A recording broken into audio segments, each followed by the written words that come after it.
জন্ম পেয়েছি, হয় জীবিত অথবা লাশ হিসাবে। কিন্তু কিছু আল্লাহর বান্দা এখনো রয়ে গেছেন এই কুষ্টিয়া ইসলামী বিশ্ববিদ্যালয়েরও, দুইজনকে আমরা এখন পর্যন্ত পাইনি। এরকম আরো 8 জন যাদেরকে এখন আমরা খুঁজে পাইনি। আমরা যখন তাদের প্রিয়জন আপনজনের সাথে মিলিত হই, তখন তারা বলেন ও কি বেঁচে আছে? যদি বেঁচে থাকে তাহলে কোথায়? আমার বুকের দল আমার বুকে ফিরে আসবে কি? আর যদি বেঁচে না থাকে আমার সন্তানের কবর তাকে না পাই, অন্তত কবরের মাটিটা ছুঁতে চায়। এই লোকগুলো সবচেয়ে বড় বুঝবে, তারা জানে না আপনজন লোকটি বেঁচে আছে। মহান আল্লাহ, তুমি তো সামিউল বাসীর, তুমি তো আলা কুল্লি শাইইন কাদির। এই লোকগুলাকে তোমার হাওয়ালা করো। এই যত পরিবারের কথা বললাম, তুমি নিজেই তাদের অভিভাবক হয়ে আল্লাহ তুমি তাদের নিরাপত্তার ব্যবস্থা করো। তারা যেন দুনিয়ায় সম্মানের সাথে বসবাস করতে। প্রিয় বন্ধুগণ, আপনারা জানেন দল হিসাবে আমরা কতটা মজলুম ছিলাম।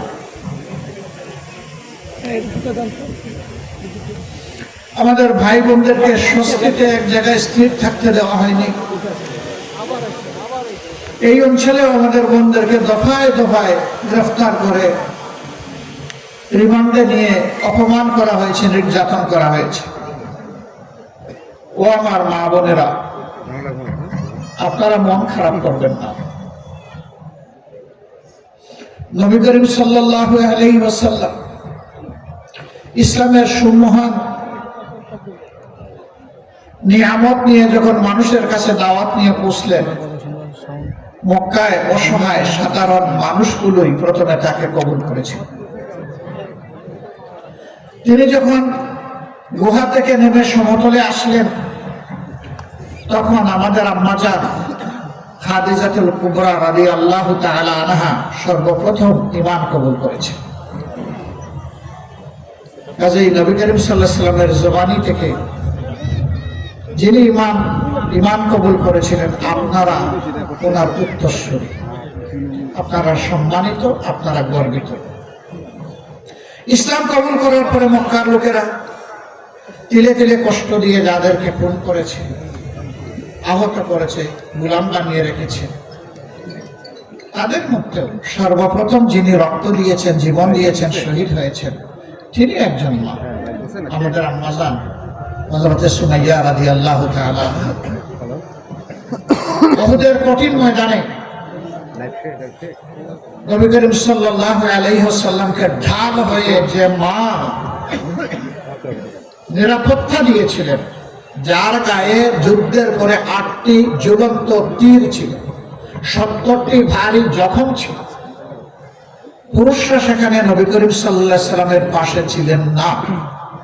এই কঠিন সময়টায় আমাদের আম্মাজান হযরত মুসাইবা রাদিয়াল্লাহু তাআলা আনহা রাসূল করিম সাল্লাল্লাহু আলাইহি সাল্লামের জীবনের সবচেয়ে কঠিন সময়ের সঙ্গে হয়েছিলেন।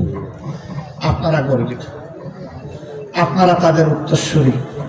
আল্লাহর জন্য যেমন তারা সকল দুঃখ কষ্টকে হাসির মুখে কবুল করেছেন, আমি বিশ্বাস করি আল্লাহর জন্য, মানবতার জন্য আপনাদের সাথেও যে আচরণ করা হয়েছে, এখনো হয়তো বা কেউ কেউ করে, আমি মনে করি যে আপনারা ওই উত্তরসূরির ঐতিহ্য ধরে রেখে আল্লাহর ফায়সালার উপরে সন্তুষ্ট থাকবেন ইনশাআল্লাহ।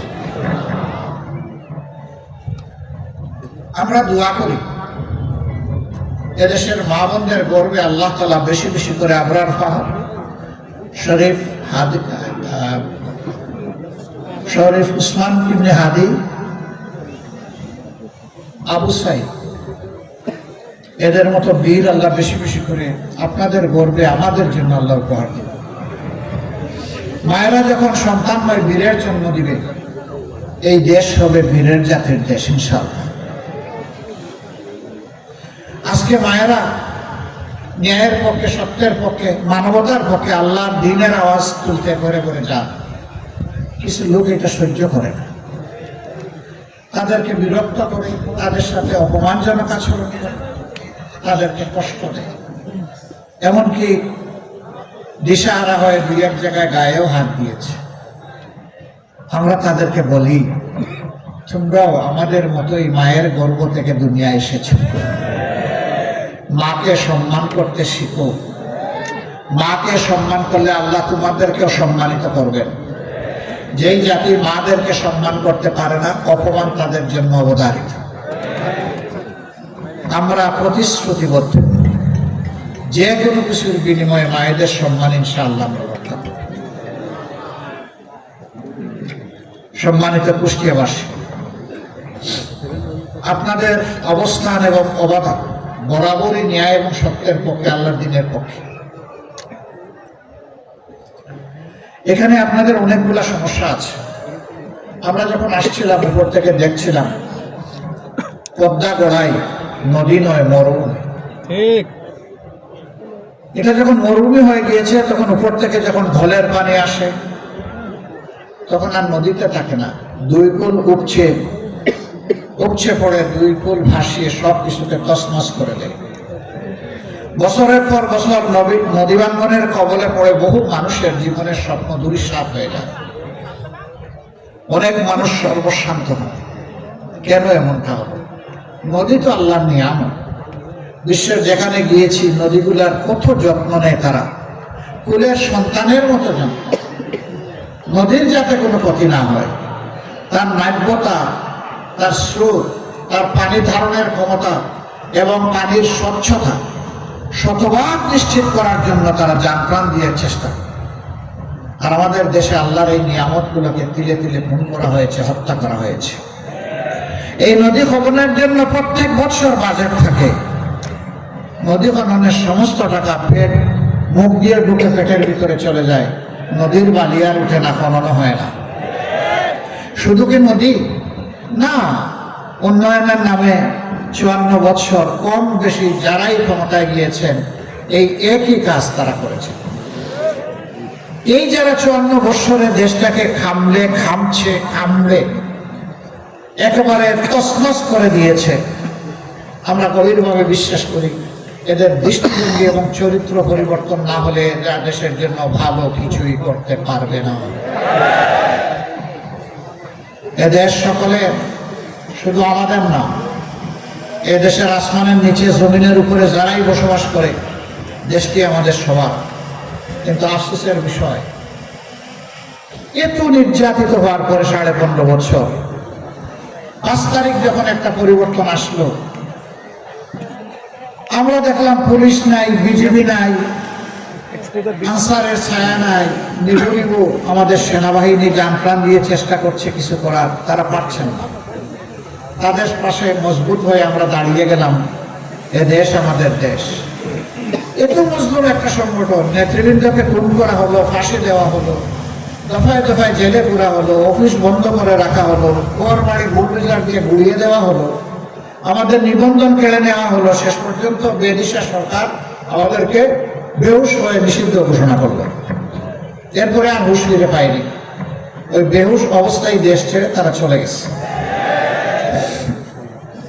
কিন্তু আমরা কি সিদ্ধান্ত নিলাম? আমরা 5 তারিখ, আগস্টের 5 তারিখ রাত্রেই ঘোষণা দিলাম যে আমরা কারো উপর থেকে প্রতিশোধ নেব না। আপনারা বলুন, আমরা কি প্রতিশোধ নিয়েছি কারো উপর? আমরা বলেছিলাম অন্যায়ভাবে কাউকে মামলার আসামি করা হবে না। আমরা অন্যায়ভাবে একটা মানুষকে মামলার আসামি করি নাই। বাংলাদেশে হাজার হাজার মামলা আমরা দায়ের করি নাই। খুব অল্প সংখ্যক, আমাদের 8টা মামলায় আসামি মাত্র 1 জন করে। কারণ আমরা দ্বিতীয় ব্যক্তি দায়ী খুঁজে পাইনি, আমরা দ্বিতীয় জনকে দিব কিভাবে? কিন্তু সে জায়গায় কেউ কেউ মামলা করেছেন মনের সমস্ত মাধুরী মিশিয়ে, শত শত মানুষকে মামলার আসামি করেছে। সেই আসামিতে জনগণও আছে, আইন শৃঙ্খলা রক্ষাকারী বাহিনীর সদস্যরা আছে এবং সার্বিক সিভিল প্রশাসনের লোকেরাও আছে। কি আশ্চর্য কারবার! আবার তাদের সাথে এরপরে ডায়ালগ শুরু করে নাম অবশ্য এসে গেছে, এখন তো কাটতে হলে কিছু মাল পানি দেওয়া লাগবে। এই তো শুরু হয়ে গেল মামলা বাণিজ্য। জায়গায় জায়গায় দখলদারি, জায়গায় জায়গায় আমাদের ভাইয়েরা নেমে পড়লেন চাঁদাবাজি করতে। এই ভাইদের প্রতি আমরা খুব দরদ ভরা মনে বলতে চাই, সত্যি যদি আপনাদের সংসারে অভাব অনটনের কারণে আপনারা এই কাজগুলা করে থাকেন, আসুন আপনারা এখান থেকে সরে আসুন। আল্লাহ আমাদেরকে যে রিজিক দিয়েছেন ওইটাই আপনাদের সাথে আমরা ভাগাভাগি করে খেতে রাজি আছি। তবু মানুষকে কষ্ট দিবেন না, চাঁদাবাজি করবেন না। এখানে কুষ্টিয়া জেলায় 60টার মতো চাল কল আছে, রাইস মিল। ট্রাকগুলো এখান থেকে চাল বোঝাই করে রাজধানী এবং দেশের বিভিন্ন গন্তব্যে যায়। এখানে প্রতিটি ট্রাক থেকে বেসরকারি খাজনা আদায় করা হয়। ছাতা বললে মানুষ একটু লজ্জা পায়, তো এই জন্য বললাম বেসরকারি খাজনা, এবং রেটও ভালো, প্রতি ট্রাকে 5,000। ট্রাকের মালিকরা অতিষ্ঠ, ব্যবসায়ীরা অতিষ্ঠ, চালকল মালিক যারা তারা অতিষ্ঠ। এরপরে আবার বিভিন্ন স্ট্যান্ড দখলের ব্যাপার আছে। আমার কিছু স্ট্যান্ডের নাম নেই না, ওইটা নিলেও মানুষ মন খারাপ করে একদল মানুষ। আপনারা জানেন ওই সমস্ত স্ট্যান্ডের নাম দাম, তাই না? আমরা সবাইকে বলি সরে আসো, ওখান থেকে সরে আসো। আমরা কথা দিচ্ছি, এমন এক বাংলাদেশ আমরা করতে চাচ্ছি, আল্লাহর পর ভরসা করে, মহান আল্লাহর পর ভরসা করে করতে যাচ্ছি, যেই বাংলাদেশে প্রত্যেকটি সক্ষম পুরুষ এবং নারীর হাতে মর্যাদার কাজ আমরা তুলে দেবো ইনশাআল্লাহ। বিশেষ করে যুবক যুবতীদের হাতে, তাদের এই যৌবনের শক্তি দিয়ে তারা যেন দেশকে দারুণভাবে করতে পারে, এগিয়ে নিয়ে যেতে পারে। এবং তোমাদের হাতেও আমরা কাজ তুলে দেবো যারা এই সমস্ত কর্মকাণ্ডে লিপ্ত আছো। সেদিন সম্মানের সাথে তোমরা বসবাস করবে। এখন তো তোমরা অপমানজনক ভাবে এই সমাজে বসবাস করো, মানুষ তোমাদেরকে ঘৃণা করে, মানুষ তোমাদেরকে অভিশাপ দেয়। সেই ঘৃণা এবং অভিশাপ থেকে ভাইয়েরা তোমরা সেদিন মুক্তি পেয়ে যাবে। আমরা সারা জাতির সমস্ত মানুষগুলোর মুক্তির চিন্তা করি। আমরা নিজেরা খাওয়ার জন্য রাজনীতি করি না, এবং দলীয় কর্মীদের পেট ভরানোর জন্য আমরা রাজনীতি করি না। বরঞ্চ এদেশের দুঃখী বোখা ভাঙ্গা মানুষের পেটে কিভাবে আমরা মুখে একটু খাবার তুলে দিতে পারি আর পিঠে একটু কাপড় তুলে দিতে পারি, এটি হবে আমাদের সংগ্রাম ইনশাআল্লাহ। এখানে নদীকে যেভাবে খুন করা হয়েছে আপনারা জানেন, আমরা এই 2 দিন আগে উত্তরবঙ্গ সফর করে এসেছি, একইভাবে ওখানেও খুন করা হয়েছে। ওখানে 4টা প্রধান নদী আছে, সেই নদীগুলোকে শেষ করে দেওয়া হয়েছে। আমরা বলেছি ওখানে আমাদের জীবন বাঁচানোর সংগ্রাম হবে শুরু নদী বাঁচানোর মধ্য দিয়ে। আমরা এখানেও কথা দিচ্ছি, আমরা ইনশাআল্লাহ নদী বাঁচানোর মধ্য দিয়ে এই অঞ্চলের সংগ্রাম আমরা শুরু করবো ইনশাআল্লাহ। নদী বাঁচলে মাটি বাঁচবে, মাটি বাঁচলে আমার মাও বাঁচবে। এই জন্য আগে নদী। এই নদীতে অনেক বরকত আল্লাহ রেখেছেন, নদীতে জলজ প্রাণী রেখেছেন যেটা আমাদের রিজিকের সাথে, নদীতে যে পানি আল্লাহ দিয়েছেন যেটা আমাদের মাটিকে বাঁচিয়ে রাখে। নদীর নাব্যতা যখন থাকবে তখন আমাদের যোগাযোগ ব্যবস্থা সহজ হবে এবং সুলভ হবে। পণ্য পরিবহনে খরচ অনেক কমে যাবে, জনগণের উপর পণ্যের যে মূল্যের ভার এটা কমে আসবে। অবশ্য কমে আসার ক্ষেত্রে 3 জায়গায় আমরা হাত দেব। যোগাযোগ উন্নত করা, 2 নম্বর হচ্ছে সিন্ডিকেট ভেঙে একদম চুরমার করে দেওয়া, আর 3টা হচ্ছে চাঁদাবাজিতে যারা লিপ্ত তাদেরকে আমাদের বুকে টেনে নিয়ে অন্য ভালো কাজে লাগিয়ে দেওয়া। এই 3টা কাজ আমরা সফলভাবে যদি আল্লাহ তাআলার সাহায্যে করতে পারি, আমরা বিশ্বাস করি 1 বছরের ভিতরে বাংলাদেশের মানুষ লক্ষণীয় পরিবর্তন দেখবে ইনশাআল্লাহ। সম্মানিত ভাইরা, এখানে চিনিকল ছিল, কুষ্টিয়া চিনিকল বন্ধ হয়ে আছে। দুনিয়ার সব জায়গায় ইন্ডাস্ট্রির বিস্তার করছে, আর আমাদের একটা করে তালা ঝুলানো হয়েছে। শহীদ মৌলানা মতিউর রহমান নিজামী, বাংলাদেশ জামাত ইসলামের সাবেক আমির, তিনি যখন শিল্পমন্ত্রী ছিলেন তখন তিনি ঘোষণা দিয়েছিলেন আজ থেকে আর কোনো সরকারি কলকারখানায় তালা ঝুলবে না নতুন করে। বরঞ্চ ঝুলা তালা যেখানে যেখানে আছে সেইগুলা খোলার চেষ্টা করব আমি। এবং তিনি তাই করেছিলেন। বন্ধ লোকসানি চিনি কলগুলা খুলে দিয়ে বিভিন্ন জায়গায় সেইগুলাকে মাত্র 2.5 বছরের মাথায় লাভজনক প্রতিষ্ঠানে পরিণত করেছিলেন। তিনি করতে পেরেছিলেন। তার ব্যক্তিগত সততা ছিল, তার মাঝে স্বজনপ্রীতি ছিল না। তিনি একজন ভিশনারি নেতা ছিলেন। তিনি জাতির জন্য প্রাণ ভরে কাজ করতে চেয়েছিলেন। এই জন্য তার পক্ষে এটা সম্ভব হয়েছে। তিনি বুয়েট থেকে পাশ করা কোনো ইঞ্জিনিয়ার ছিলেন না। এর আগে তিনি কৃষি মন্ত্রণালয়ে সার্ভ করেছেন। তিনি কৃষি বিশ্ববিদ্যালয়ের কোনো গ্রাজুয়েট ছিলেন না। তিনি একজন আলেমে দিন ছিলেন আর ঢাকা বিশ্ববিদ্যালয়ের রাষ্ট্রবিজ্ঞানের একজন ছাত্র ছিলেন। তিনি যদি শিল্পে এসে শিল্পের বিপ্লব ঘটাতে পারেন, কৃষিতে বিপ্লব ঘটাতে পারেন, আমরা বিশ্বাস করি জনগণ যদি সুযোগ দেয় ইনশাআল্লাহ তাআলা আযীম বাংলাদেশের সকল সেক্টরে বিপ্লব ঘটবে। প্রিয় কুষ্টিয়াবাসী, এখানে 4টা আসন। 4টা আসনে 11 দলের পক্ষ থেকে 4 জনকে দাঁড়িপাল্লা প্রতীকে মনোনয়ন দেওয়া হয়েছে। এই 11 দলের যাকে যেখানে মনোনয়ন দেওয়া হয়েছে ওইটাই 11 দলের প্রতীক। এখানে পাল্লা হচ্ছে 11 দলের প্রতীক। পাল্লা হচ্ছে ইনসাফের প্রতীক। অতীতের সরকারগুলো পাল্লা সহ্য করতে পারে নাই, এই জন্য পাল্লাকে তারা গুম করে ফেলেছিল। পাল্লা আয়নাঘর থেকে মুক্তি পেয়েছে আলহামদুলিল্লাহ। জানেন কেন পাল্লা সহ্য করতে পারে না? পাল্লা যদি বিজয়ী হয় তাইলে সমাজে ন্যায় বিচার কায়েম হবে, আর ন্যায় বিচার যদি কায়েম হয় তাইলে বিড়ালের অসুবিধা হবে। একজন সাধারণ মানুষ খাওয়ার সময় গরম ভাত চায়, কিন্তু গরম ভাতে বিলাই ভেজা, ওর যে মুখ পুড়ে। এই জন্য ওই বিড়াল খাসলতের যারা যারা সমাজে ন্যায় বিচার দেখতে চায় না, বরঞ্চ বিচারকে বিচারাঙ্গনকে নিজের পকেটে নিয়ে চলতে চায়, তারা পাল্লাকে গায়েব করে দিয়েছে। আল্লাহ তাআলা সেই গুম অবস্থা থেকে, আয়নাঘর থেকে আল্লাহকে মুক্তি দিয়েছেন আলহামদুলিল্লাহ। এবার বাংলাদেশের মানুষের কণ্ঠে কথা একটাই, দফায় দফায় অনেক দলকে বাংলাদেশ পরিচালনার দায়িত্ব দেওয়া হয়েছে। আপনারা যা করেছেন আমরা দেখেছি, কেউ কেউ এখন যা করছেন তাও আমরা দেখছি। সুতরাং এখন আমরা ন্যায় ইনসাফের প্রতীক দাঁড়িপাল্লার সঙ্গী হতে চাই। যুবকরা ইতিমধ্যে রায় দিয়ে দিয়েছে।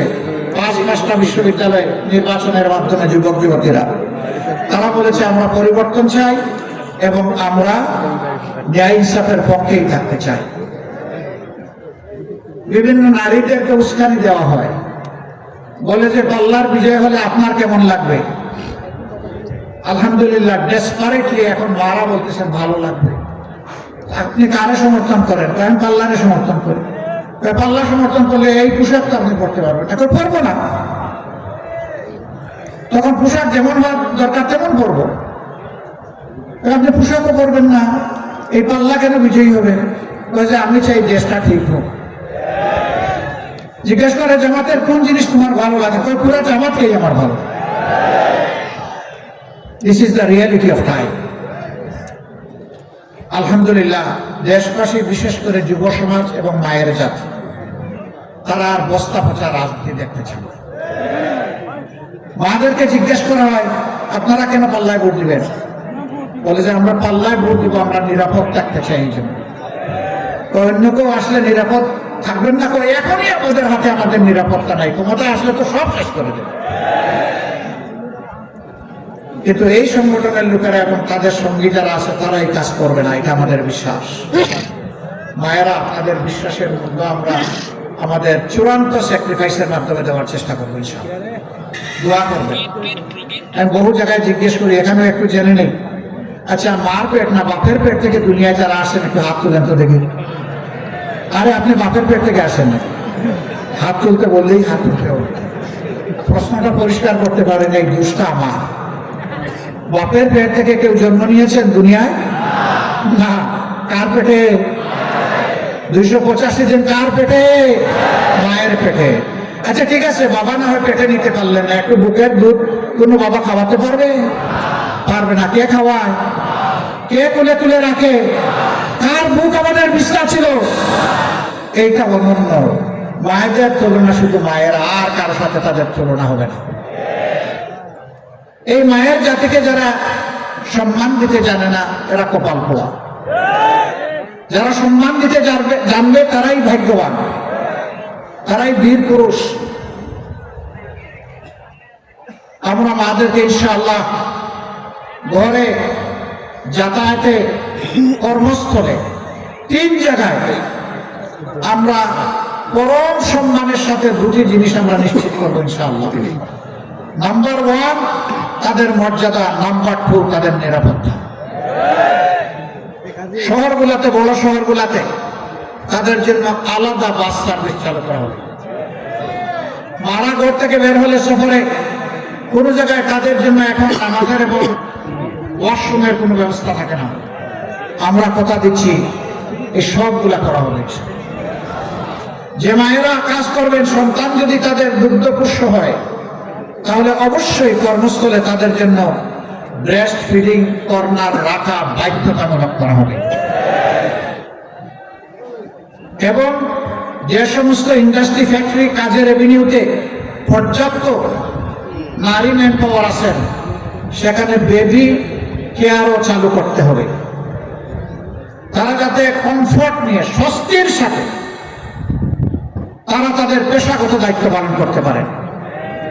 অনেকে আমাদের বিরুদ্ধে কথা ছড়ায়, জামাত ইসলামী ক্ষমতায় গেলে সব মহিলাদেরকে ঘরের ভিতরে আটকে রাখবে। ভাই, অত টাকা নাই, অত তালা কিনার আমাদের। নবী করিম সাল্লাল্লাহু আলাইহি ওয়াসাল্লাম যুদ্ধের ময়দানে আমাদের মাদেরকে সঙ্গে করে নিয়ে গেছেন যোদ্ধা হিসাবে। সকল কর্মকাণ্ডে তারা অংশগ্রহণ করেছেন। আমরা নিশ্চিত করছি, গড় থেকে শুরু করে যুদ্ধের ময়দান পর্যন্ত যারা পছন্দ করবেন, যারা যেতে চাবেন, তাদের জন্য দুয়ার খুলে দেওয়া হবে ইনশাআল্লাহ। এবং সেখানে তাদের পূর্ণ নিরাপত্তা এবং সম্মান, মর্যাদা নিশ্চিত করা হবে। ধোঁকাবাজদের জ্বালাতন থেকে তারা মুক্তি পাবেন ইনশাআল্লাহ।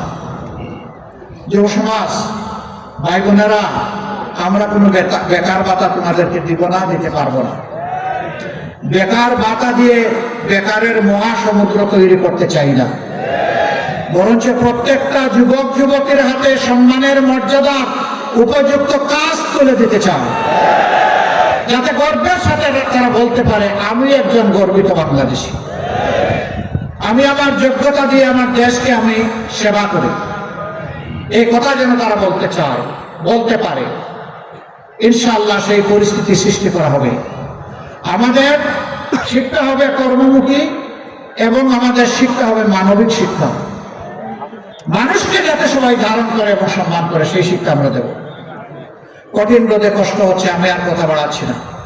এবার যে 4জন ব্যক্তিকে আগামী স্বপ্নের বাংলাদেশ করার জন্য আমরা এখানে মহান আল্লাহর পর ভরসা করে প্রতিনিধি হিসাবে দিয়েছি, সংসদ সদস্য প্রার্থী হিসাবে দিয়েছি, আমি এখন এক এক করে তাদের হাতে পাল্লা তুলে দেব, ইনসাফের প্রতীক দাড়ি পাল্লা ইনশাআল্লাহ। আপনারা এগিয়ে আসুন ভাইয়েরা।